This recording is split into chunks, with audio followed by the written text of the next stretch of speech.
संत तुकाराम महाराजांचे वंशज, प्रसिद्ध व्याख्याते, राष्ट्रीय स्वयंसेवक संघाचे प्रचारक आणि शिवशंभो प्रतिष्ठानचे अध्यक्ष शिरीष महाराज मोरे वय 30 यांनी आज सकाळी राहत्या घरात गळफास घेऊन आत्महत्या केल्याचे निदर्शनास आले।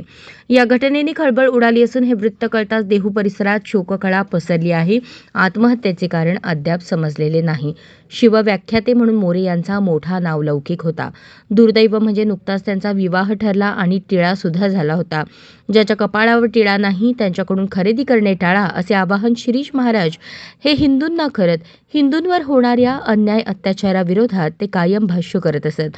लव जिहाद, उद्योग जिहाद, लँड जिहाद, फूड जिहाद, धर्मांतरणासारख्या प्रकरणावरही त्यांचे भाष्य गाजले होते। अशाच नवनवीन अपडेटसाठी जनता राज्य न्यूज चॅनलला सबस्क्राईब करा, लाईक करा आणि शेअर करायला विसरू नका।